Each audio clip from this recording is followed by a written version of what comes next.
एकावरती हरी विठ्ठल श्री ज्ञानदेव तुकाराम पंढरीनाथ भगवान की जय। माऊली ज्ञानेश्वर महाराज की जय। जगद्गुरु संत तुकाराम महाराज की जय। योगीराज सद्गुरु गंगागिरी महाराज की जय। ब्रह्मलीन सद्गुरु नारायण गिरी महाराज की जय। राष्ट्रसंत जनार्दन स्वामी महाराज की जय। अमृतेश्वर भगवान की जय। सच्चिदानंद सद्गुरु श्रीपाद रामदास महाराज की जय। सच्चिदानंद सद्गुरु पांडुरंग महाराज। अवधूत चिंतन श्री गुरुदेव दत्त गोपाल कृष्ण भगवान की जय। सब संतन की जय।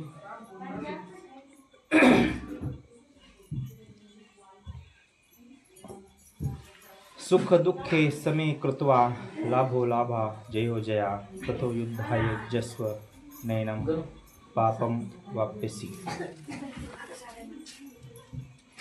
सुखी संतोषान यावे, दुःखी विषदान भजावे, आणि लाभा लाभ न धरावे मना माझी।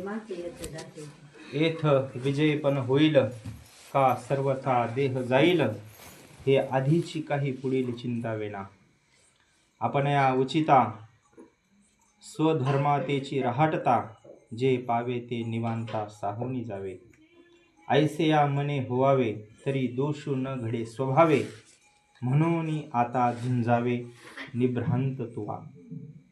महायोगपीठे तटे भीमरथा, वरं पुंडरीकाय दातु मुनीन्द्रे, समागत्य तिष्ठन्तमानन्दकन्दं, परब्रह्मलिङ्गं भजे पाण्डुरङ्गं, परब्रह्मलिङ्गं भजे। गुरुर्ब्रह्मा गुरुर्विष्णु गुरुर्देवो महेश्वरा, गुरुर्साक्षात् परब्रह्म तस्मै श्री गुरुवे नमः।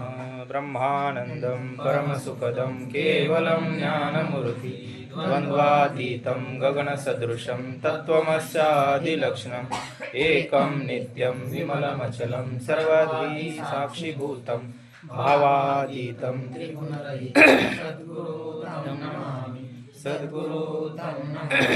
सद्गुरु तं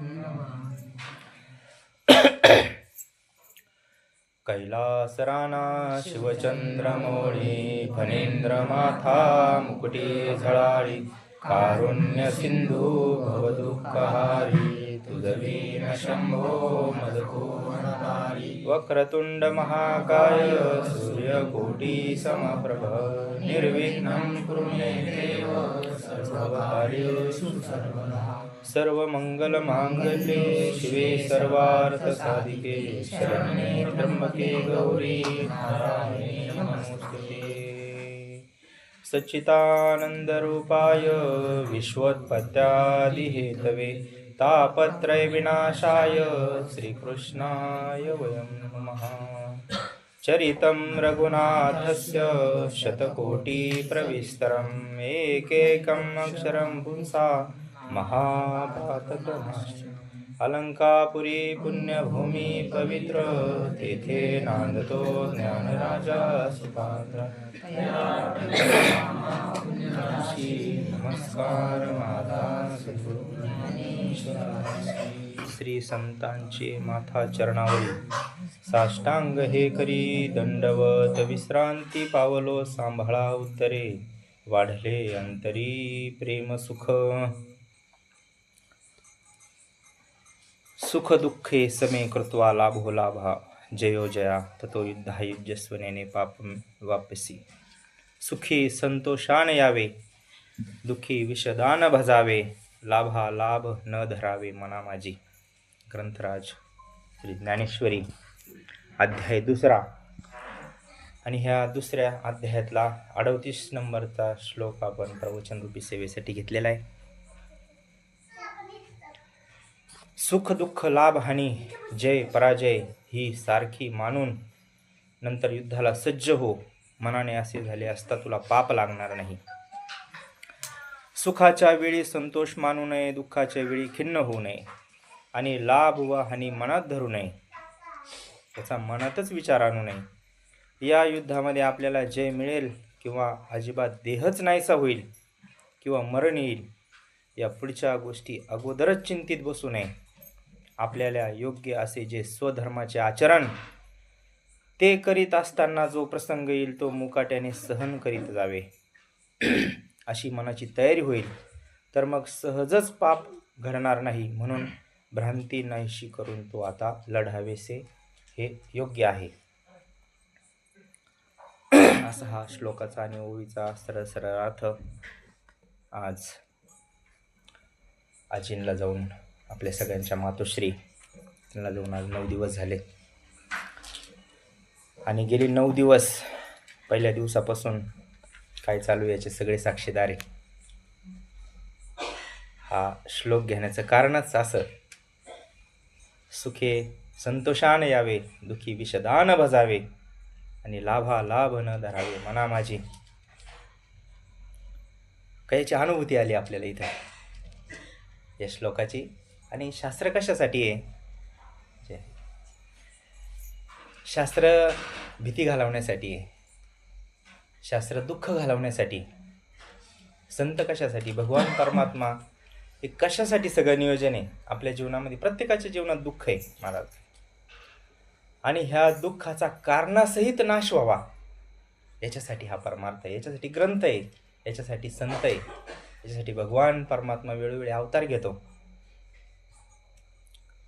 आणि मग भगवंताची भक्ती करून काय फलप्राप्ती आहे?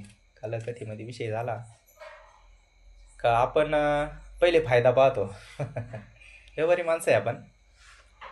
कोणती गोष्ट असो, कोणतं कार्य करताना आपण पहिले फायदा पाहतो त्याच्यातला. पहिलं सगळं कॅल्क्युलेशन आहे. आता ड्रॅगन फ्रूट केलं तर वर्षभर याचं किती उत्पन्न निघणं आपल्याला, किंवा आता ते म्हणायला फक्त, पण बाकीचे असे बरेच आपले उद्योग आहे पोट भरण्याचे. त्याच्यात आपण पहिला फायद्याचा विचार करतो, नफ्याचा विचार करतो, आणि मग कार्याला सुरुवात आहे. तसं परमार्थात पण आता ती बुद्धी काही जात नाही गाई. मग परमार्थ जर करायचा असेल तर एखादं सहजच मनुष्य विचारेन का फायदा काय याचं करायचं नेमका. आता हे 10 दिवस चालू आहे, आता प्रसंग तर दुःखाचा आहे. आता हे व्यवहारी दृष्टीने दुःखाचा प्रसंग आहे. म्हणजे जे अज्ञानी आहे, ज्यांना माहीत नाही काय येतं काय जातं, उपजेते नाशे नाशिले पुनरपी दिशे, हे घटिका यंत्र जैसे परिभ्रमेगा, दररोज सूर्य उगवतो दररोज मावळतो. सूर्य येतो जातो का काय नेमकं काय हो भानगड? सूर्याची हालचाल आहे का पृथ्वीची हालचाल आहे? पृथ्वी. सूर्य एका जागी स्थिर आहे, पृथ्वी फिरते त्याच्याभोवती. म्हणून आपल्याला हे दिवस रात्र जाणवते फक्त. तसं हे आपल्या आत्म जे तत्व आहे, आत्मतत्व हे स्थिर आहे. नैनम छिदंती शस्त्राने ह्याच अध्यायामध्ये श्लोक आहे का त्याला कुठलीच वस्तू शस्त्र मारू शकत नाही, अग्नी जाळू शकत नाही, असं ते तत्व आहे. मग हे घटिका यंत्र जैसे परिभ्रमेगा, जसं हे सारखं चालू आहे ना, सकाळ दुपार संध्याकाळ, सकाळ दुपार संध्याकाळ, सूर्य तोच आहे, तसं हे आतलं तत्व तेच आहे. आणि शरीर बदलतं. आता हे आपल्याला माहिती आहे, सगळं आपण वाचलेलं आहे. कारण विषय होऊन गेला. आता 10 दिवस इतके विषय झाले का पुढं काय सांगायचं असा प्रश्न आहे. पण 10 दिवस आपला विषय झाला. पवित्र ते कुळ, पावन तो देश, जेथे हरीचे दास जन्म. पवित्र भूमीमध्ये आपला जन्म आहे महाराज. सगळीकडून बेट आहे आपल्याकडून. इकडं कोपरगाव बेट आहे, सरला बेट आहे, सगळे महात्मे आजूबाजूला. अशा पवित्र कुळामध्ये आपण जन्म घेतलाय महाराज, पवित्र भूमीमध्ये जन्म घेतला आपण. मग ज्ञान होणं फार महत्वाचं आहे. मग नेमकं येतं काय जातं काय हे सगळं आपण ऐकलं का? आत्मा ही अशी वस्तू आहे का ती स्थिर आहे, ते बदलत नाही कधी. आणि भाऊंनी सांगितलं पहा, तुम्ही ऐकलं असाल का, तसं शरीराचा सुद्धा नाश होत नाही. बारीक जर पाहिलं तर आपण म्हणतो शरीराचा नाश झाला, म्हणजे आता अग्निसंस्कार केल्यावर काय राहतं शिल्लक? म्हणजे आपण ज्या डोळ्यांनी पाहतो ते नाश झाल्यासारखंच दिसतं ना. पण तसं बारीक जर विचार केला तर नाश काहीच होत नाही, कशाचाच नाश होत नाही. कारण हे शरीर ज्या तत्वांपासून बनलं, 5 तत्वांपासून. अग्नितत्व अग्नीमध्ये जातं, जलतत्व जलतत्वामध्ये जातं, भूमितत्व आहे पृथ्वी, ते बाकीचं शिल्लक राहिलं का ते पृथ्वी राखेच्या रूपाने, आकाश तत्व आकाशाच्या. म्हणजे हे सगळे 5 जे तत्व आहे ते ज्याच्या त्याच्यामध्ये फक्त त्याचं परिवर्तन होतं, नाश कशाचाच होत नाही. नाश कशाचाच होत नाही बारीक जर शास्त्र पाहिलं तर. म्हणून हे समजून सांगण्यासाठी दुःखाची निवृत्ती व्हावी याच्यासाठी सगळं शास्त्र आहे. आणि हा तोच प्रयत्न आहे 10 दिवस पाहिला महाराज आपण. समाजाच्या दृष्टीने, व्यवहारी लोकांच्या दृष्टीने हा दुःखाचा प्रसंग आहे. पण ज्यांना सद्गुरूंचं यथार्थ ज्ञान झालेलं आहे, सद्गुरूंचा अनुग्रह ज्यांना झालेला आहे, सद्गुरूंकडून दीक्षा ज्यांना झालेली आहे, त्यांचा मग माऊली सांगतात, ओवी तुम्ही ऐकली, देहाच्या गावा आलिया जन्म मृत्यूच्या सोहळिया ना म्हणू नये धनंजया जिह्यापरी. संत याला 16 म्हणतात, 16. आणि 16च झाला ना. आता दत्तभाऊ म्हणले त्या दिवशी असं वाटायचं दिंडीतच चाललो का काय, भजन चालू. म्हणजे वातावरण कसं पवित्र असतं पा. पवित्र ते कुळ म्हणलं ना पावण तो, किंवा पवित्र तो देह, वाणी पुण्यवंत जो वजे अच्युत. हे पवित्र होतं महाराज. नामस्मरणाने सेवासन, हरिपाठ, काकडासन, पूजासन, ह्या सेवेने शरीर सुद्धा पवित्र होतं बरं का. आपलं सुद्धा होता. संत तर मूळचे ते आम्ही वैकुंठवासी, ते पवित्रच असतात. पण नामस्मरण केल्यानंतर आपण सुद्धा, आपलं शरीर सुद्धा पवित्र होतं. आणि म्हणून ते भजन आणि हे म्हणले ते मागं आवाज देत होते, थांबा थांबा थांबा थांबा. कशाला थांबा म्हणून राहिले हो. सहज मागं पाहिलं तर मग आमच्या लक्षात आलं का रे आपण अंत्यविधीमध्ये म्हणून. म्हणजे किती ही मनाची अवस्था आहे. भजनाची ताकद आहे बरं का. ही ताकद भजनाची, नामस्मरणाची ताकद आहे. जो करीन त्याला हे कळण, इतरांना मूर्खपणा वाटत. काय चाललंय वय प्रसंग कोणता आहे, यांचं काय चाललंय दररोज उठून प्रसंग. पण इथं पाहिल्यानंतर आपला विषय चालू होता की श्लोकाची. आता बरंच कोणता घ्यावा बरेच श्लोक होते. न जायते नम्र येते बरेच ओव्या आहे. दुसऱ्या अध्यायात सगळा तोच विषय शरीराचा. शरीर येतं जातं बाबा, खरं शरीर आत्मा जात नाही कुठं, सगळा विषय होता. त्याच्या अनुसरून घ्यावा. करता करता हा श्लोक सुचला. ती गोष्ट इथं प्रत्यक्ष पाहायला भेटली. सुखी संतोषाने यावे, ही योगीची अवस्था आहे बरं का. तसं पाहायला गेलं तर योगीची, संतांची अवस्था आहे.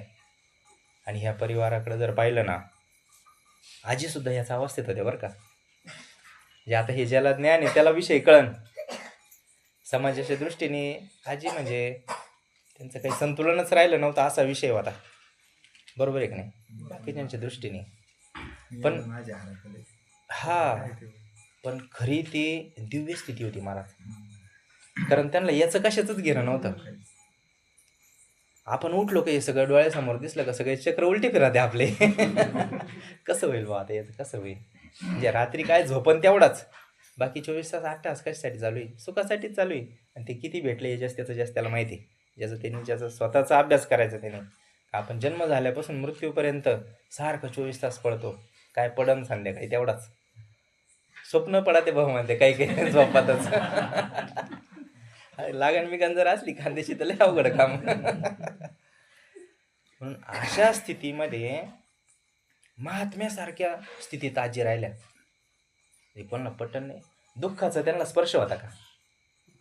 त्यांना काही घेणं, तुमचं शेळ्या बॉस वाढल्या नाही आज किंवा एखादं लागणे काही काम पाणी भरायचं राहिलं, काही त्यांना घेणं देणं होतं का नाही. ही महात्म्याची स्थिती महाराज. जगात पिशाच अंतरिशाना त्यांच्या आनंदात होत्या त्या. आपलं काय चाललंय त्यांना एखाद दिवशी असं म्हणलं की भाजीत मीठ नाही आज, का तिखट झाली भाजी, काय विषय होता काय नाही.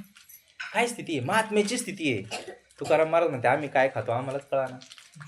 एक दिवस त्यांचा मेहून आला होता ना आणि आता बहिणीच्या घरी गेला भाऊ, आणि यांचं आता 18 दारिद्र्य आपल्या दृष्टीनं कारण जयाची द्वारी सोन्याचं पिंपळ. संतांची श्रीमंती वेगळी असती, ते पाहायला दृष्टी वेगळी लागती. आपली दृष्टी चमड्याची, म्हणून आपल्या दृष्टीने त्यांच्या घरी 18 दारिद्र्य. आणि मग आता या जिजाबाईंनी मस्त स्वयंपाक केला. भाऊ आला म्हणल्यावर आता ती काय स्वयंपाक, माहेर चाल्यावर वेगळीच झाला स्वयंपाकाला क्वालिटी राहते. मग सगळं स्वयंपाक वगैरे झाला, जेवायला वाटलं. दोघं तुकाराम महाराज आणि ते साले मिळून बसले जेवायला. जेवण झाले सगळे, काहीच नाही आपले. तुकाराम महाराज आपलं गुपचूप चालू होतं, कारण वदनी कवळ घेता आपल्यासारखे नाही करीत, भाग वेगळा आहे निदान तेवढं वेळ तरी, निदान हे संतांनी काय करून ठेवलं, निदान तेवढं वेळ तरी भगवंताचं नामस्मरण. सुरुवातीला तरी श्लोक व्हावा, श्लोक तरी कुठं होतो आता. तर ठीक आहे, असं प्रसंग काही असला तर होतो. भाग्यवान मंडळी करतात, नाही असं नाही, पण गरज आहे महाराज त्याची, संस्कार आहे आपले.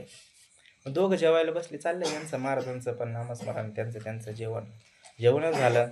दोघं उठले जेवणावरून, नंतर जिजाबाई बसले जेवायला बसले. एका पदार्थामध्ये मीठच नाही ना, मीठ टाकायचीच विसरून गेल्या.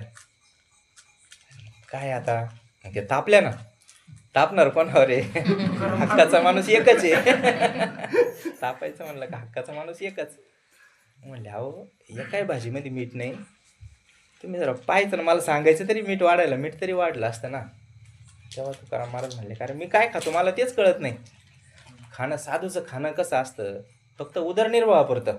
हे शरीर भगवंताच्या प्राप्तीसाठी दिलेलं आहे आणि त्याचा सांभाळ करण्यापुरतं फक्त जगवायचं याला, म्हणून काहीतरी त्याच्यामध्ये. आता हा अन्नमय कोश आहे ना, म्हणून त्याला अन्नाची गरज आहे या शरीराला, म्हणून आपलं काहीतरी पोटात 4 घास टाकायचे. ती स्थिती आजींची होती. काहीच कशाशीच घेणं, अलिप्त होते. ते कमळाचं देतात ना उदाहरण, कमळाच्या पानाचं, पाण्यातच येते पण पाण्याला स्पर्श करत नाही कमळाचं पान. तशा आता हे सगळे टेन्शन आपल्यालाच ना घरातले, पण आजी होत्या का एखाद्या टेन्शनमध्ये? नाही महाराज, साधूची स्थिती ही. पण आता हे शहाण्याला कळन. आपण तर म्हणजे आपण काय वेळच म्हणून ना एखादा, जगात पिशाच्या अंतरी शहाणा, सदा ब्रह्मी जाणा.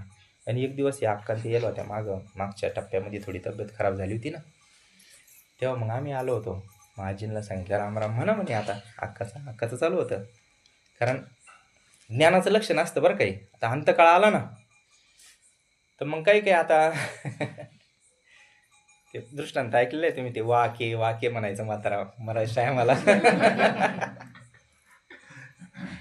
यांनी भरपूर खर्च केला ना, मग 2 लाख रुपये 2-4 लाख रुपये खर्च करून एक शब्द तेवढं जर बाबा बोलले ना, तर आपल्याला कळलं मग पुढं काही ठेवले का काय नेमकं. म्हणजे सामान्य माणसाचा प्रयत्न कशासाठी असतो, काय मिळवण्यासाठी प्रयत्न असतो. मग ते एवढा खर्च करून म्हणते वासरू केरसुनी खाता. प्रसंग ऐकलेला आहे तुम्ही. आपल्याला काय विनोद करायचा नाही, पण व्यवहारिक बुद्धी कशी असते. आणि जे मग परमार्थी मंडळी ना, जया परमार्थाची चाळ, जे परमार्थ करतात ना, मग ते सांगतात आता राम म्हणा, काहीतरी म्हणा, आता अंतकाळ आलेला दिसतो ना. मग आजीचं चाललंय राम राम राम राम राम राम, बऱ्याच वेळेस राम राम राम राम केला. म्हणजे आता किती वेळ म्हणायची अजून. म्हणजे इतकी सहज स्थिती होती ना, लहान पोरासारखं अंतकरण होतं, लहान बालकासाठी. हे जैसी गंगा वाहे जैसे ज्याचे मन, परिणाम त्याचा जबरदस्त आहे. माझं भगवंत जाणता याजवळ. आणि काय सांगायचं महाराज, आईवडिलांची सेवा. आता यांची काही स्तुती नाही करायची बरं का, कारण आपल्याला काही घ्यायचं नाही यांच्याकडून.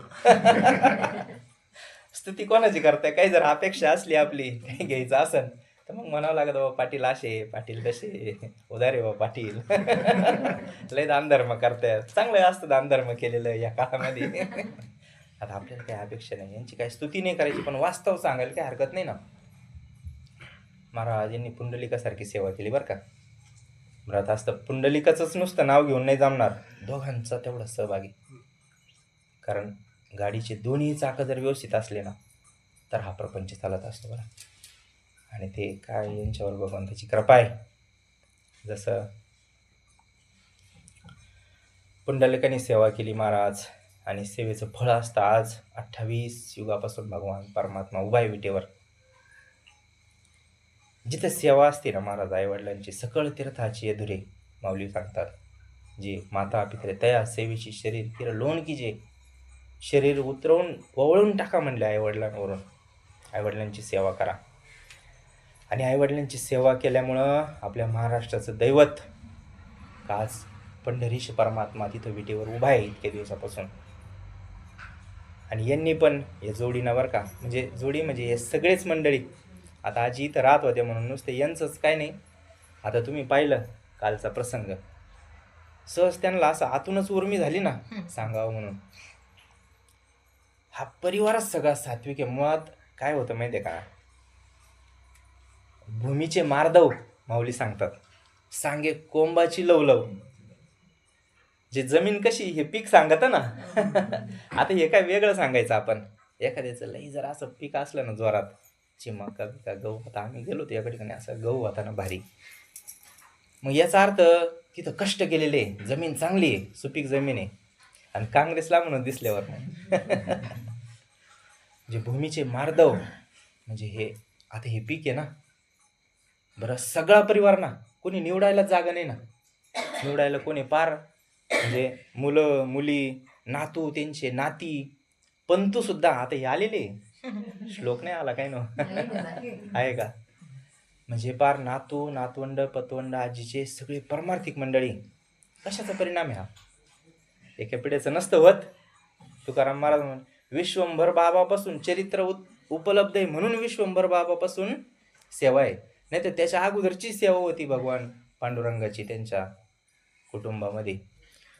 म्हणून त्याचं फळ म्हणजे तुकाराम महाराजांसारखा एखादा विरक्त महात्मा जन्माला येत असतो. आणि मग ह्याच्यावरून आपण पाहायचं का हे सगळं पवित्र कुळ आहे, कुळ पवित्र आहे महाराज. म्हणून असं यांनी आईची फार सेवा केली. आणि मग आईची सेवा केल्यावर जसा तो पांडुरंग परमात्मा तिथं उभा आहे, तो तसाच इथं पण उभा आहे. पण आता ही ज्याची त्याची दृष्टी आहे, ज्याचा त्याचा अधिकार आहे, ज्याचं त्याचं ज्याने जसा परमार्थ केला असेल, त्यांनी जसं चिंतन केलं असेल ना, त्याला त्याचे अनुभव येते. यांनी अनुभव घेतले ते. जसा तो पांडुरंग परमात्मा पुंडलिकासाठी एवढ्या दिवसापासून उतरत नाही खाली विटेवर, तसा इथं सेवा घडली ना महाराज, आणि सेवा घडल्यामुळं तोच भगवान पांडुरंग परमात्मा माझ्या विठोबाचा कैसा प्रेमभाव आपणची देव होय गुरु.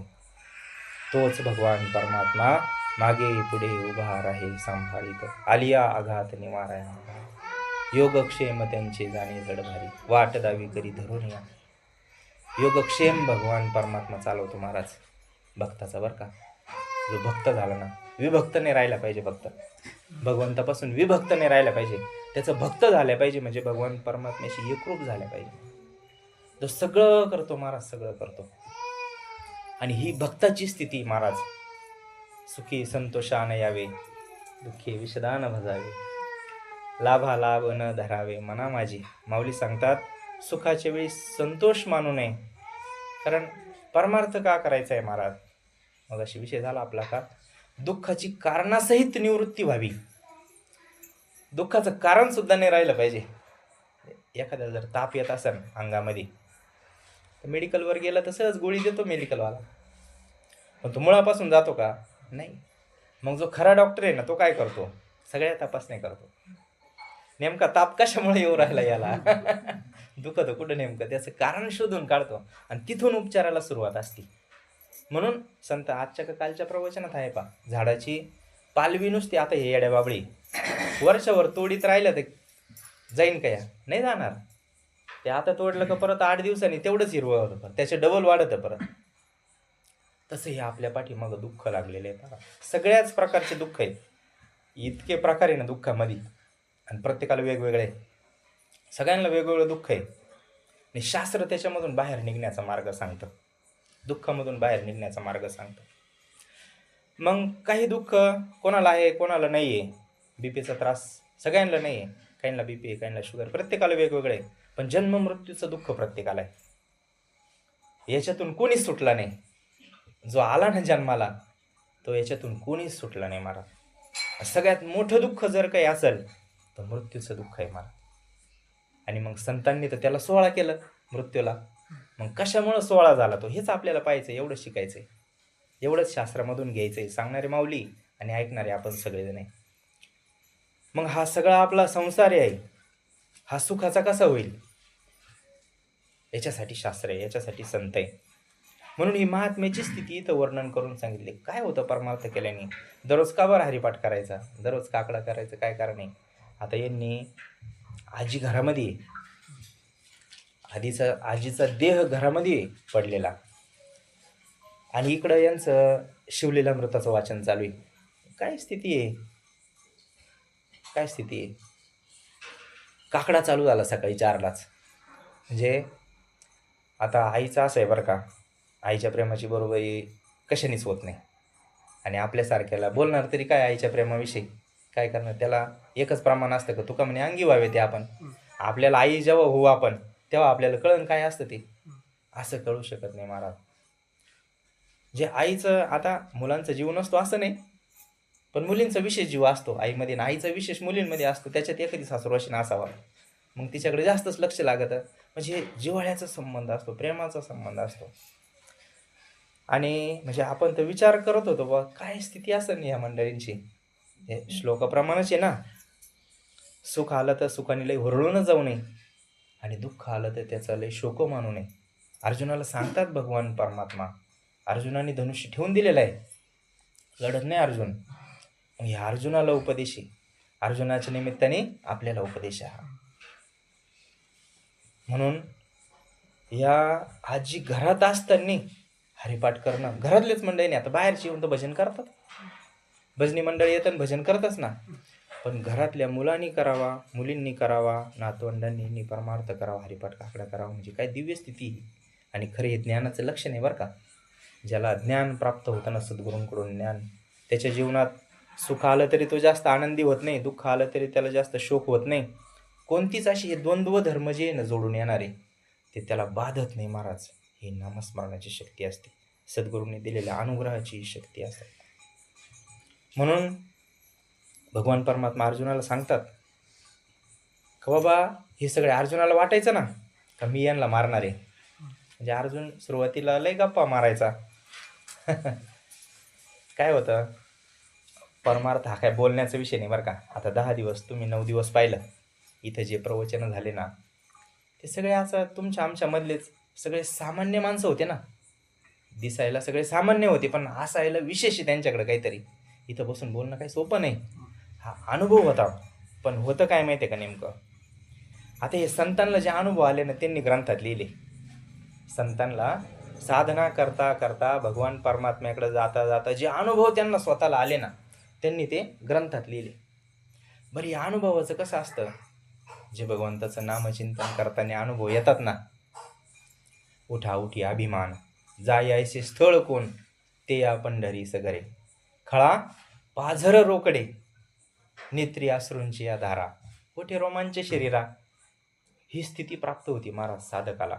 नामस्मरण करता करता एक अशी वेळ यावी ना, खळखळ खळखळ खळखळ डोळ्याला गंगा यमुना लागा, अंगावर रोमांच यावे. पहा ना अर्जुनाची स्थिती झालेली गीतेमध्ये, पण आपण पाहत नाही, त्याला कोण काय करणार. अर्जुनाची झाली, संजयची झाली तिकडं, तो तर ऐकतोय फक्त. अर्जुन भगवंताच्या समोर होता. अर्जुनाची ती स्थिती आहे, रोमांच आले अंगावर, काटा सरसरून काटा मारून आला, डोळ्यातून धारा चालल्या, घामाच्या धारा चालल्या, तर्क झालाय अर्जुनाचं. जेव्हा भगवंताने ज्ञान दिलं तेव्हा अशी स्थिती प्राप्त झाली, अर्जुनाची झाली. देवाला सुद्धा तशी अवस्था झाली. कारण मुलाला पाजण्यामध्ये आईला सुद्धा तेवढाच आनंद आहे, जेवढा मुलाचं पोट भरल्यानंतर त्याची तृप्ती होती ना, तेवढाच आनंद आईला सुद्धा आहे. मग शिष्य जेव्हा अशा एखाद्या स्थितीवर जातो ना, सद्गुरूंना सुद्धा तोच आनंद होतो बरं का, आपल्यापेक्षा जास्त आनंद होतो.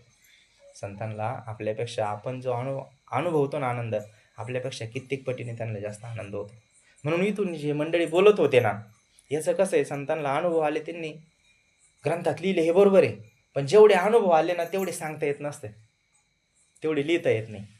जेवढे संतांनी लिहिले ना तेवढे वाचणाऱ्याला कळत नाही, जेवढे कळाले ना तेवढे अनुभवाला येत नाही, जेवढे अनुभवाला आले तेवढे सांगता येत नाही. असं हे चक्र आहे महाराज.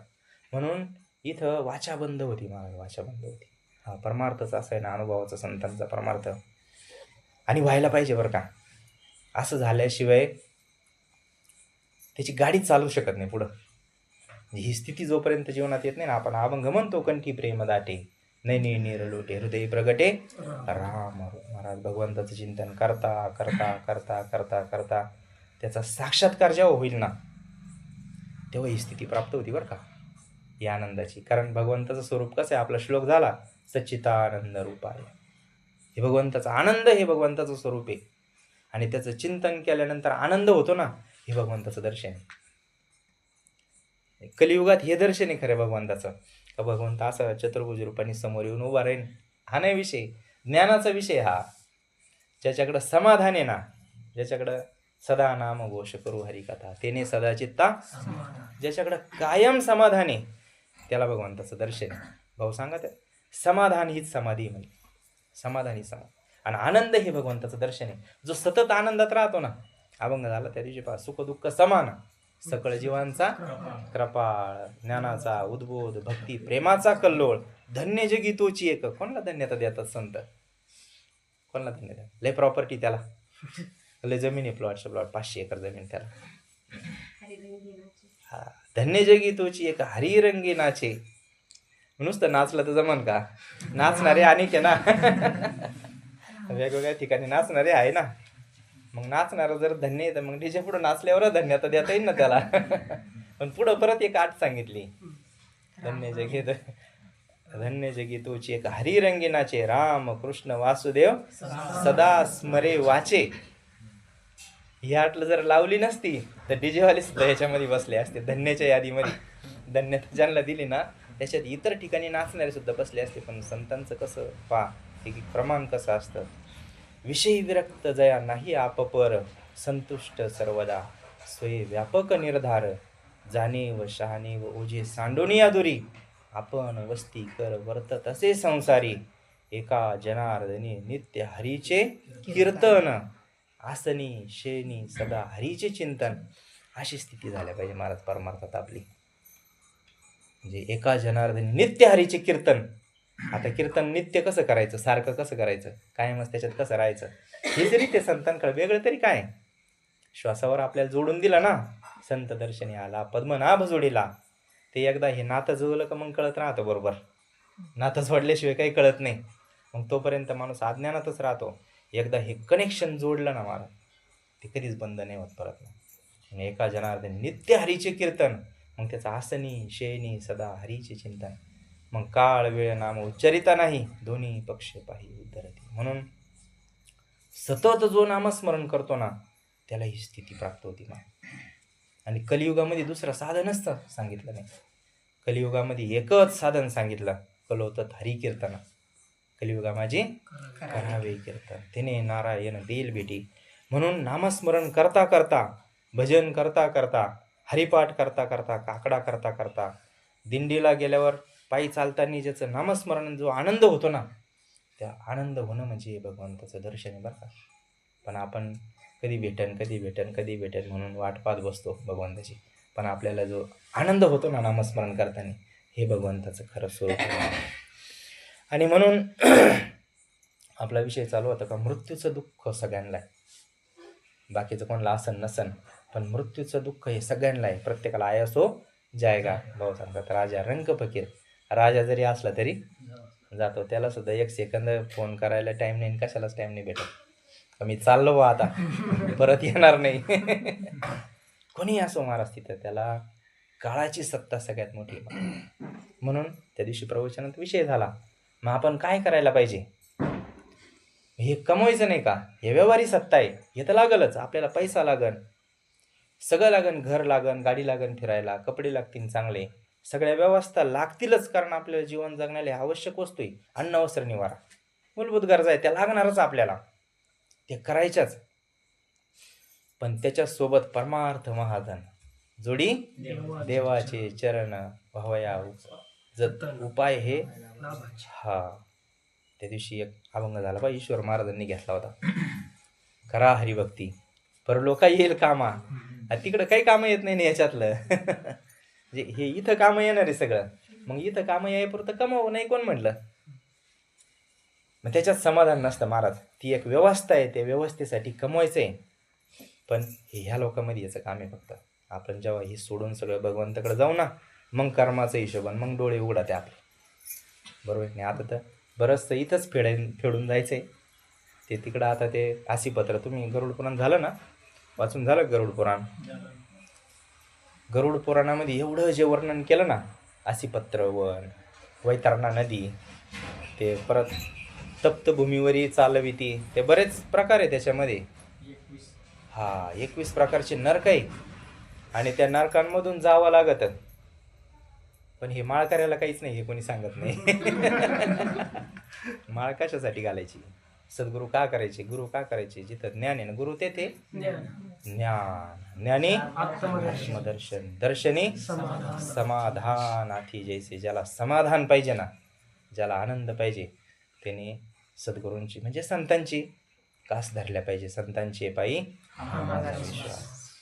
आता त्याच्यात पण ते सांगेले गरुड पुराणात आहे, गरुड पुराणात पण जो माळकरी ज्याच्यावर संतांची कृपा झालेली त्याला हे काहीच बाधत नाही म्हणले.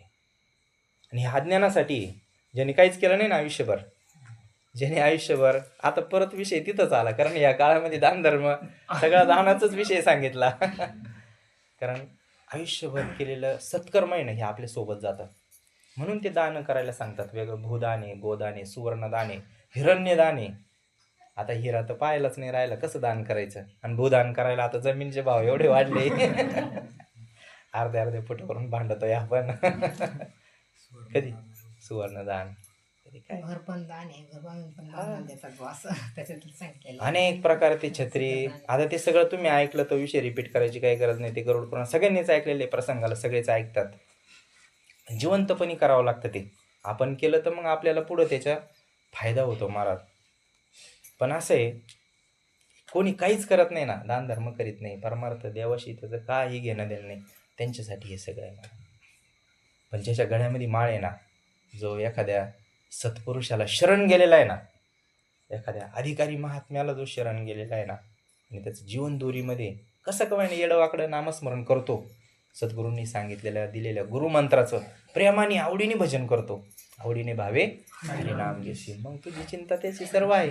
सर्व म्हणजे पार ही सुद्धा चिंता, मृत्यू नंतरची सुद्धा चिंता करणार कोणी जर असेल ना, हा. म्हणून इथं आईवडिलांना सुद्धा एक मर्यादा येते महाराज, आईवडिलांच्या प्रेमाला. कारण आईवडील फक्त व्यवहारातलं सुख दाखवू शकतात आपल्याला. पोट भरायची विद्या आईवडील आपल्याला देऊ शकतात, पण पुढच्या प्रवासाची तयारी कोणी आपली करून घेत असेल तर संत आहे आणि भगवंत आहे. मग हे माळकऱ्याला काहीच नसतं. वैतरणा नदी म्हणले, रक्त मांस पू विष्ठा मलमूत्र सगळ्याची ती नदी आहे, आणि त्याच्यात फेकून देतात आणि पलीकडे जायचं. असीपत्र नावाचं ते असं तलवारीसारखे झाडांची पानं असतात धारदार, आणि त्याच्यातून पळायला लावायचं. मग ते शरीर कापतं, सगळे वेदना होतात. आता हे विज्ञानवादी माणसाला काही कळणार नाही बरं का, कारण माऊलींनी श्लोकात सांगितलं श्रद्धावान लभते, हा विषय श्रद्धेचा आहे. अंधश्रद्धा पण चालत नाही बरं का परमार्थ, अंधश्रद्धा मुळीच चालत नाही, गोंदवलेकर महाराज म्हणले. पण श्रद्धेशिवाय सुद्धा परमार्थ चालणार नाही, हे तितकंच महत्वाचं आहे. म्हणून अंधश्रद्धा नाही, पण याला विश्वास ठेवा लागेल. म्हटले मग आता शरीर जर आपण इथं जाऊन टाकतो तर मग कोणतं शरीर कापत असेल तिकडं? प्रश्न विचारण्याला काय, काही प्रश्न विचारू शकता ना. आता आपण विधी करतो, हे कोणत्या देहाची करतो? जर आपण देह जर त्या दिवशीच समजा त्याचा विधी झाला, बरोबर आहे की नाही, अग्निडाग दिला आता त्याला, मग ही विधी कोणत्या देहाचे चालू आहे?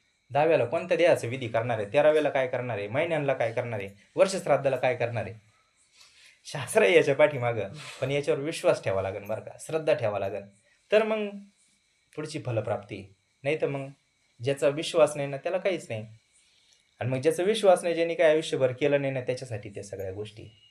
मग ते असे तापलेल्या वाळूतून चालवत्या म्हणे, गरम एकदम लाल लाल झालेली वाळून त्याच्यावरून चाल, म्हणून ते इकडे चपला दान करायच्या, त्या त्यांना तिकडं भेटा त्या.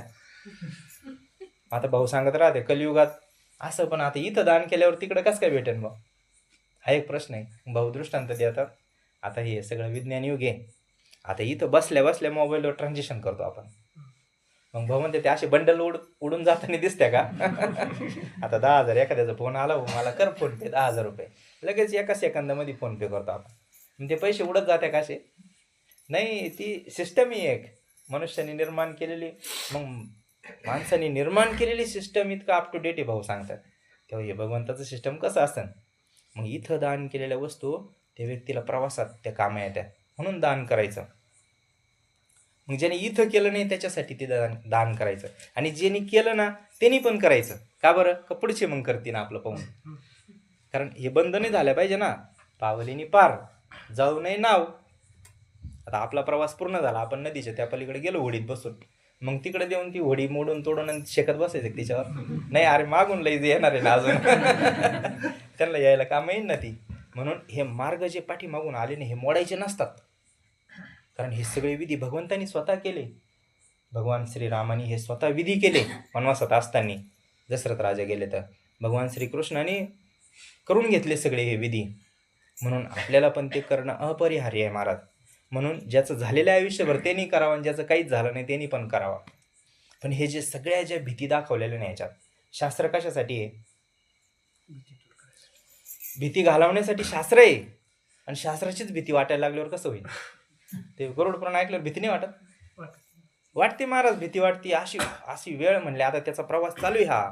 ते हाणू राहिले, मारी ती तोडी ती जोडी ती निष्ठेवर, त्यांना काही दया नाही म्हणले, ते मारितात त्या प्रवासामध्ये. मग आता कसं घाबरतो ना माणूस, आपण तर काही नाही केलं, मग काय करायचं आता? दिशा भेटत नाही. मग माऊलींनी हे सगळ्याची एकाच ओवीमध्ये खंडन केलं महाराज, एकाच ओवीमध्ये फैसला करून टाकला. हे जे सगळे वैतरणा नदी म्हणतो ना, त्या नदीतून जायचं, त्रास होतो, अमुक धमुक तमुक, माऊलींनी एकच ओवी वापरली त्याला. येथे एकच लीला तरली, जे सर्व भावे मज भजले, त्या आईलीच थडी सरले मायाजाळ.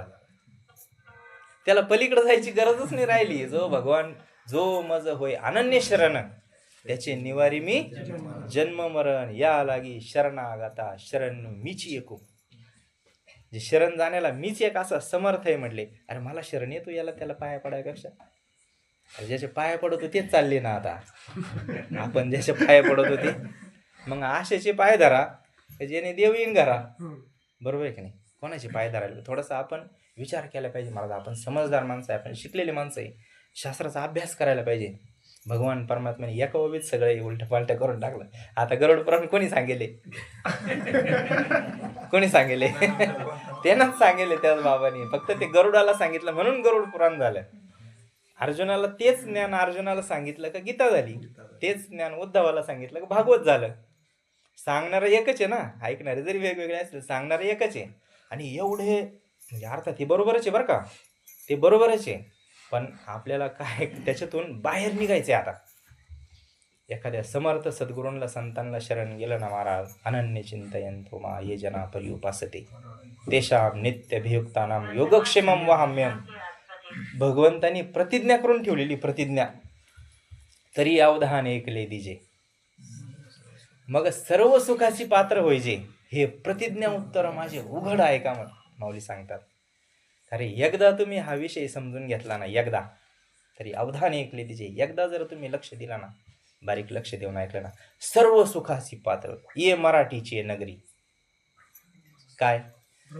ब्रह्मविद्येचा सुकाळ करी, घेणे देणे सुखची वरी होऊ द्या जगा. जगाला म्हणले की अर्जुनाला फक्त. आपण तर म्हणतो काय खरंय बाबा, आता कायचे संत काय, आता हे राहिलं का? राहिलं नाही तर कुठं गेलं? गेलं कुठं? साधा दृष्टांत सांगत आहेत भाऊ का, पांडवांच्या काळात, तुकाराम महाराजांच्या काळात, माऊलींच्या काळामध्ये विस्तू होता चुलीतला. आज तेवढा चटका देतो ना, तेव्हा तेवढाच द्यायचा. मग हे अग्नी म्हणजे हे पंचमहाभूत आहे. साधं पंचमहाभूत जर बदलत नाही, भगवान परमात्मा बदलन का? अरे त्यांनी प्रतिज्ञा करून ठेवलेली की बाबा तू माझं अनन्य चिंतन कर, का तुझा सगळा योगक्षेम मी चालवेल. योगक्षेम म्हणजे काय? योग म्हणजे काय? जे कमी ते भगवान परमात्मा देतो आपल्याला, आणि क्षेम म्हणजे जे दिलेलं आहे त्याचं संरक्षण करतो. मग संरक्षण करायला आहेच ना पाठीमागं, मागे पुढे उभा राही. प्रमाण माहिती आहे आपल्याला. सांभाळतो महाराज भगवान परमात्मा, इतकं कोणीच सांभाळत नाही बरं का. मुलं नाही सांभाळणार हो एक दिवस, अशी एखादी वेळ येईल ना. आता भाग्यवान असतात काही आपल्या इथं जो असे जागता, धन्य माता पिता तयाचे कालाभंग झाला. एखादा भाग्यवान मुलगान सुनबाई असती, कसा सुसाधनाला सांभाळते. नाही तर हातात अवघड, इथून पुढं फार अवघड आहे महाराज. भाग्यवान एखादा असतो, ह्या कलियुगामध्ये अवघड झाला आता. आणि मग इतकी सेवा जर केली ना महाराज, तो भगवान परमात्मा सांभाळतो बरं का. प्रत्येक मागं पुढं प्रत्येक क्षणाला तो उभा आहे महाराज. आपल्या प्रत्येक क्षणाला आपल्या पाठीमागं उभा आहे. आली आघात हा, मग ते स्वतःवर आघात घेतो महाराज. स्वतःवर पुढं होता ना अर्जुनाच्या, सारथी म्हणजे पुढंच होता ना, आलेला पहिला वार हा असा येतो. मग मागं पण राहतो सांभाळायला आणि पुढं पण राहतो. मग केसाला सुद्धा पांडवांच्या धक्का नाही लागून दिला ना. काय कारण होतं? पहा ते पांडव अखंड वनवासी, परी त्या देवासी. एकच कारण होतं फक्त, पांडवांना एवढं जीव लावायचं का नामस्मरण इतके करायचे ना सतत, म्हणजे इतकं नामस्मरण करायचे ना महाराज. अर्जुनाचे म्हणले केस सुद्धा कृष्ण कृष्ण. आणि आज पण होती बरं का ही स्थिती, आज पण, म्हणजे मला नाही झाली अजून, पण ज्यांना झाली त्यांनी सांगितलं आम्हाला येऊन का असं असं घडतं बाबा. आता ज्यांना ही स्थिती होती ना त्यांना बोलता येत नाही. प्रॉब्लेम असा आहे. आता काल तुम्ही पाहिलं ते की ज्यांना हे अनुभव येतात ना परमार्थाचे, बोलू शकत नाही महाराज, कारण हे ब्रह्मच आहे ना, हे अनिर्वाच्य आहे महाराज, हे वाचेने सांगायचा विषयच नाही. संतांनी कसं तरी याला शब्दामध्ये बांधलं, पण हे शब्दामध्ये सांगण्याच्या गोष्टी नाही. म्हणजे दृष्टांत आपण नेहमी सांगतो का गुळाची गुढी आहे, समजून कसं सांगणार आपण, कोणत्या भाषेत? फक्त गुळ गोड आहे एवढं सांगू शकतो, पण समोरच्याला कळण कसं काय? 3 तास प्रवचन केलं तर कळणार नाही त्याला गुळ कसा गोड राहतो. मग 3 तास प्रवचन करायपेक्षा एक खडा घ्यायचा आणि त्याच तोंडात टाकायचा, त्याला ऑटोमॅटिकच कळण ना गुळ गोड आहे. त्याला का काही शास्त्र वाचावं लागेल, का काही अभ्यास, का सत्यनारायण एखादा घालावं लागेल, का पूजा करावं लागेल, काय करावं लागेल? काही नाही करावं लागलं. परमार्थात अनुभव श्रेष्ठ आहे. परमार्थात अनुभव आला तर फायदा आहे मला, नाही तर अनुभव जर नाही आला ना मग शून्य आहे सगळं. परमार्थ करून त्याला फळ नुसतंच झाडं लावले, बाग लावला आणि पाणी भरायचं काम चालू, त्याला फळच आहे ना, कवर सांभाळायचं बाग, उपटून टाकी द्या ना लगेच. हेच का म्हणून कोणी उपटे नाही हे झाड प्रकृती पुरुष त्याच्यामध्ये दिलेले उलट झाडे म्हणले, मुळ्यावर आहे त्याच्या फांद्याखाली वाढतच चाललंय. म्हणून हे वासनेचं झाड आहे महाराज, हे काय आपण उपटीत नाही. म्हणून महाराज भगवंताचं एकच कारण आहे भक्ताला एवढं सांभाळायचं, तो त्याचं प्रेमाने भजन करतो, आवडीने भजन करतो, आणि त्या भजनाच्या आड काहीच येऊ देत नाही. भगवंताच्या नामस्मरणाच्या आड काहीच येत नाही बरं का भक्ताच्या, जो भक्त आहे तो. आणि ज्याला करायचं नाही, ज्याला आवडच नाही, ज्याला गोडी नाही, त्याला मग हजारो कारणे सांगायला. गोंदवलेकर महाराज म्हणतात, परमार्थाला सबबी सांगणारे भरपूर आहे, नामस्मरण न करण्याला कारण सांगायला किती का कारण आहे. नाही जमलं बा, आमचं लई काम होतं, झालं, संपला विषय. पण ज्याला अंतकरणापासून करायचं ना महाराज, ज्याला अंतकरणापासून करायचं, तो काहीच सबबी सांगत नाही. भाऊ सांगत राहता नेहमी का वारीला निघायच्या टायमाला असं बोटावर कुऱ्हाड पडावं, वारीला निघायच्या टायमाला, आणि तरी तो निघावा वारीला. म्हणायचं आता काय महाराज, इथं आता हे आजीची अशी स्थिती होती तरी हे मंडळी सगळं सोडून निघायचे, काय हिंमत असन बा. कधी कधी आपण विचार करतो काय यांची हिंमत आहे का एवढ्या प्रतिकूल परिस्थितीमध्ये सुद्धा परमार्थासाठी इतका हट्टाशे, आणि त्याचं फळं मग भेटलं बरं का महाराज. याच्यासाठी केला होता अट्टहास, शेवटचा दिस गोड व्हावा, आता निश्चिंतीने पावलं विसावं. शेवट गोड होणं म्हणजे काय बरं का, सगळं सांगून ठेवलेलं आहे संतांनी. काय विश्रांती कोणती, यासाठी केला होता अट्टहास. कशासाठी अट्टहास करायचा आहे? शेवटचा दिवस गोड व्हावा म्हणून. मग शेवटचा दिवस गोड होणं म्हणजे काय, आता निश्चिंतीने विसावा. मग तो विसावा कसा असतो? विसावा म्हणजे काय, लगेच उत्तर आहे, खुंटलिया धावा तृष्णेचे, ज्याची तहान थांबणं. तहान म्हणजे काय, वासना, इच्छा. हे जे आपलं सारखं चालू आहे ना मध्ये, ची वळवळ वळवळ वळवळ चालू आहे, वळवळावर शांत होत नाही ना, ही वृत्ती स्थिर नाही ना. मन स्थिर आहे का आपलं? नाही. क्षणामध्ये क्षणा ते आहे ना, बुद्धीचे रंग क्षणा पालट तिरंग आहे काहीतरी ते प्रमाणे. म्हणजे सारखे विचार, इतके विचार आहे ना, इथं बसलं तरी नीट बसत नाही, ते प्रवचनात बसलं तरी चक्कर मारून येते इतकं हे विचार महाराज, हे सारखं काहीतरी संकल्प करतं, विकल्प करतं. हे जोपर्यंत शांत होत नाही ना, तोपर्यंत त्याला विसावा भेटत नाही. मग खरा विसावा होतोय आपल्याला वाटतं तो विसावा, आणि तो शेवटचा दिवस नसतो, साधनेचा शेवटचा दिवस असतो. साधना करून करून करून ही दिव्य स्थिती जेव्हा प्राप्त होईल ना, सुखी संतोषाने यावे, दुःखी विषदान बजावे, लाभा लाभ न धरावे मना माझी, येथे विजय पण होईल का सर्वदा देह जाईल, हे आधीच काही पुढील चिंता विना.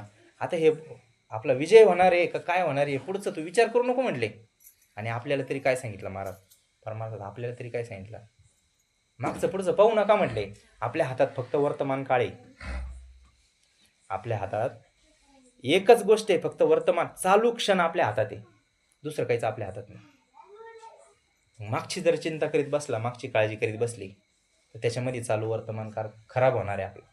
पुढची जर काळजी करीत बसलं, कसं होईल. अर्जुनाला तेच सांगतात भगवान, तर पुढं काय होईल, तुझा विजय होईल का पराजय होईल ते तू डोक्यात आणू नको आता. मग चालू काळ भगवंताच्या स्मरणात घालवणं याला विवेक म्हणते बरं का.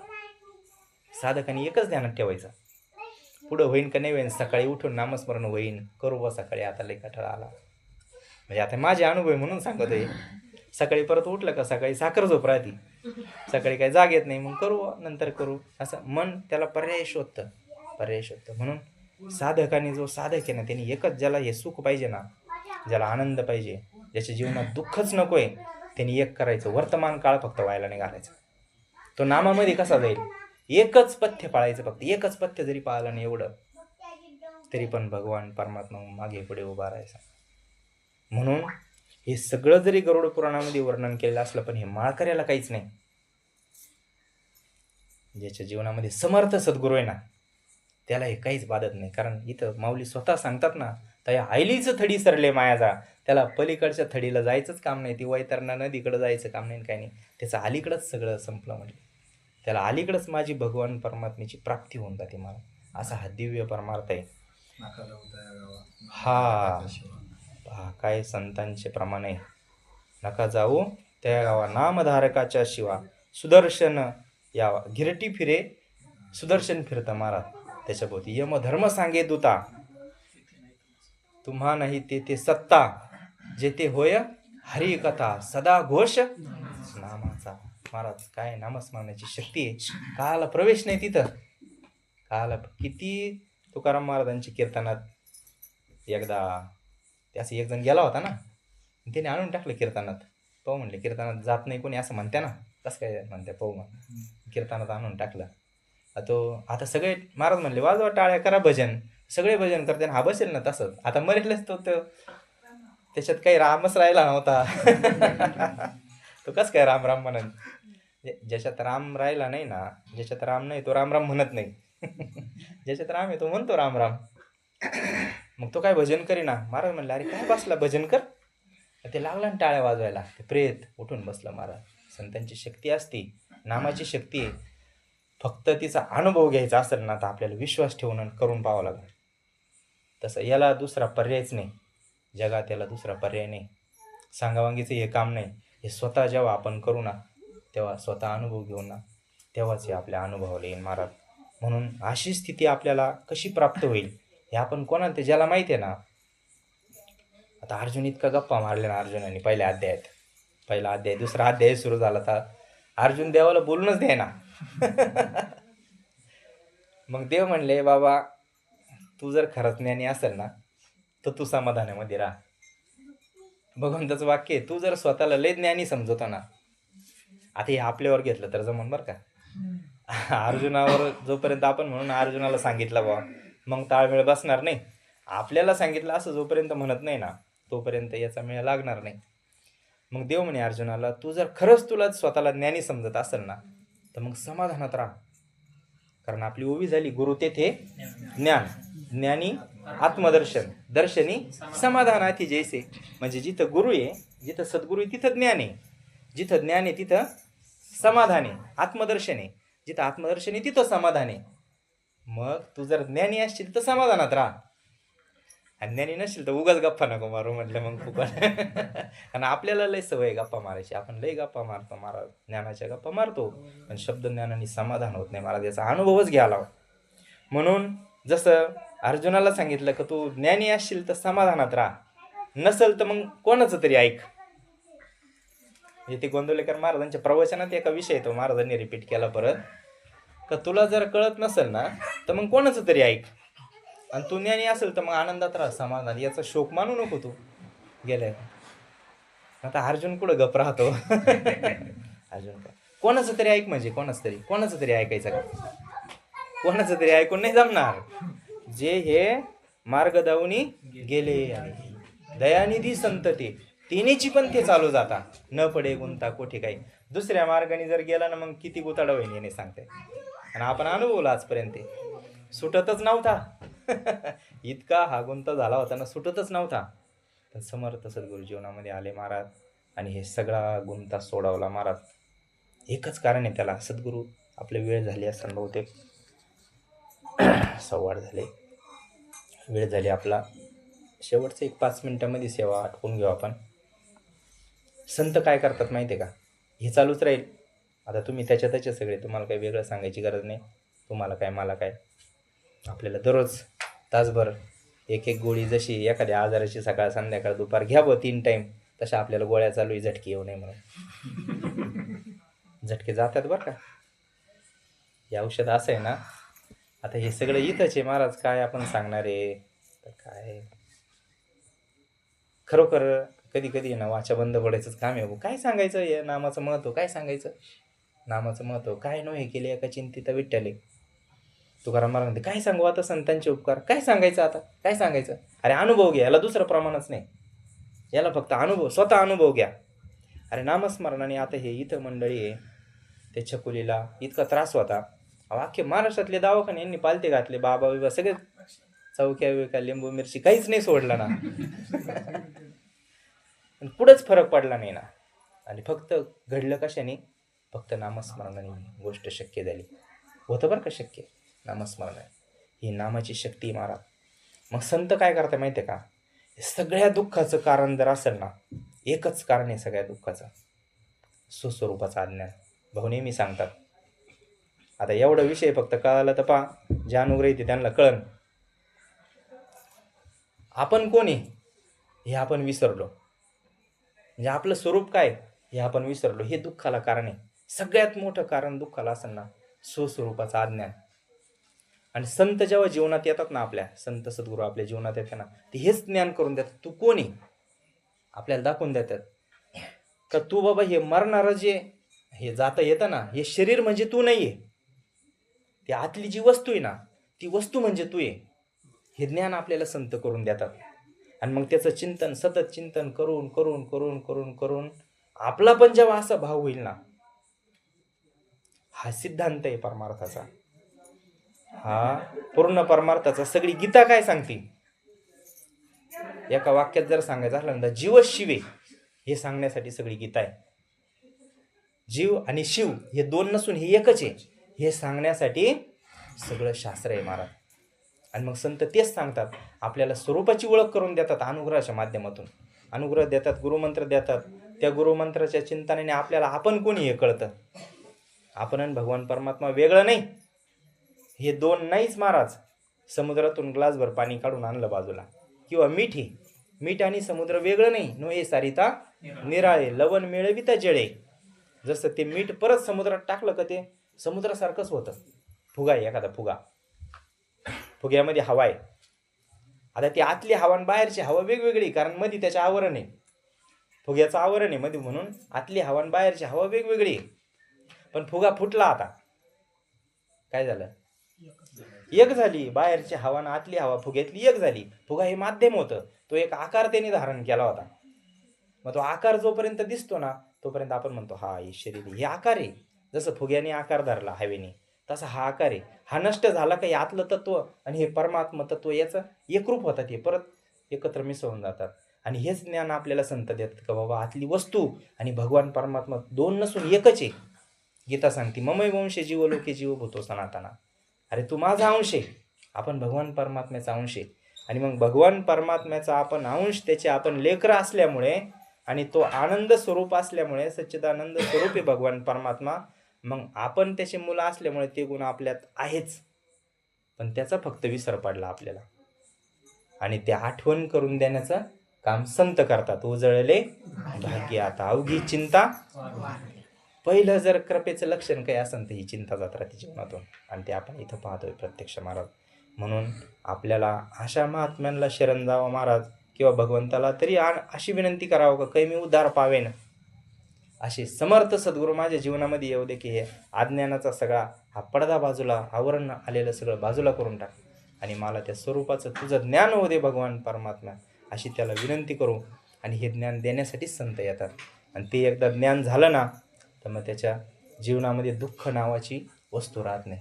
मग झाले रामराज्य काय, स्वप्नेही कोणी दुःख न देखे डोळा, त्याला स्वप्नात सुद्धा दुःख होत नाही महाराज. मग ज्याला अशी संतांसारखी स्थिती प्राप्त करून घ्यायची असेल ना, सुखी संतोषाने यावे, दुःखी विषदान भजावे, लाभा लाभ न धरावे, मना माझी येत विजय पण होईल, का सर्वथा देह जाईल हे आधीची काही कुल चिंतावे ना. आपण या उचित स्वधर्मांतेची राहता, जे पावे ते निवांता साहूनी जावे. जे समोर आलं ना महाराज, त्याला शांततेने सहन करणं, भगवंताच्या चिंतनामध्ये आलेल्या प्रसंगाला सामोरं जाणं आणि ते सहन करणं, ही आपली साधना आहे. योगी पावन मनाचा साहे अपराध जनाचा विश्वरागे झाले वनी. टाइम लागेल बरं का, गाई नाही होणार.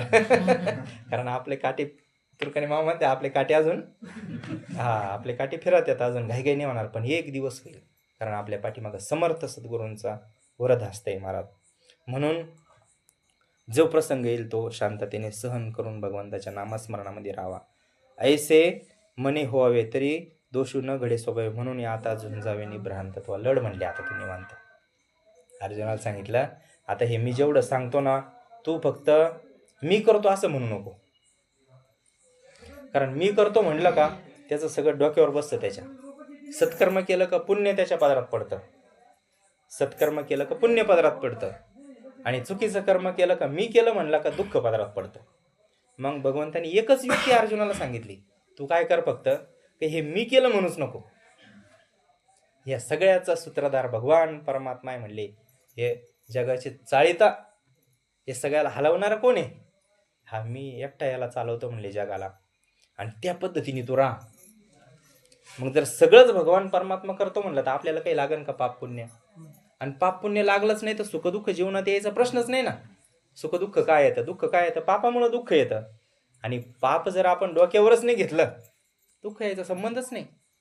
म्हणून शेवट ऐसे मने होवावे तरी दोषू न घडे स्वभावे. त्याला कुठलाच दोष घडत नाही कधी. म्हणून आता झुंजावे का हे सगळं मीच करतो असं तू समज. म्हणजे भगवान परमात्मा हे सगळं करतो असं तू समज. मग भगवंतांनी केलं ना आपलं, त्याचं आपल्याला सुद्धा तेच नियम लागू आहे बरं का. आपण जे सत्कर्म केलं तरी अभिमान नाही होऊन द्यायचा, आणि एखादं चुकीचं कर्म जरी झालं ना पश्चाताप करायचा, भगवंताकडे माफी मागायची. संत माफ करतात महाराज. म्हणून हा मार्ग आहे, फार मोठा विषय आहे, काही काही संपत नसतं. म्हणून या हज्जींचा आता उद्या दशक्रिया विधी आहे. एक शास्त्रांनी सांगितलेला विधी आहे, पवित्र विधी हे करावेच लागतात. करावे पण यांनी प्रेमाने, आता यांनी अगोदरच सगळं केलेलं आहे. आता हे फक्त या आता का इथं वडील जे करते त्या नाम म्हणजे पुढच्यांनी करावं म्हणून ही विधी करायची आता सगळ्यांनी. तर आजींचं सगळं झालेलंच आहे.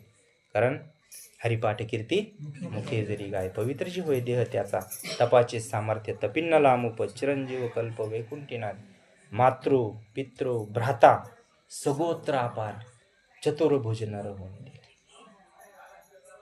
जे नुसतं हरिपाठ जरी म्हणला ना तर हे सगळं आपल्या गोत्राचा कुळाचा उद्धार होत असतो महाराज. म्हणून आजीचं सगळं झालेलंच आहे. आपलं बाकी आपल्याला त्या प्रवासाला आपण चालूचे प्रवास, आणि तिथपर्यंत पोहोचायचं एक दिवस. म्हणून आनंदाने जाण्यासाठी जसं आजींचं जाणं झालं, भजनामध्ये गेल्या, चांगल्या स्थितीमध्ये गेल्या त्या, आणि शेवटच्या याच्यावरून कळत असतं बरं का परमार्थाचं फळ. जाण्यावरून समाधानात जर गेलं ना तर मग करायचं. यांनी आयुष्यभर परमार्थ केलेला आहे, आपल्याला तसंच जायचं आहे. म्हणून याची तयारी आपल्याकडून घडावा. आजींसारखा आपला पण अंतकाळ चांगला व्हावा, शेवटचा दिवस आपला पण गोड व्हावा, म्हणून हा परमार्थ करायचा आहे. फार यांचा अट्टाहासी जरी कोणाला वाटत असेल व हे प्रवास वेगळंच चाललं का काय, पण तसं काही नाही महाराज. ही स्थिती कळून यायला सुद्धा तुका म्हणे अंगी व्हावे ते आपण, तरीच महिमान येईल कळो. एवढ्या दुःखाच्या प्रसंगात स्वतःला सावरणं हे भगवंताचा गुण आहे बरं का. हा सद्गुरूंचा गुण आहे.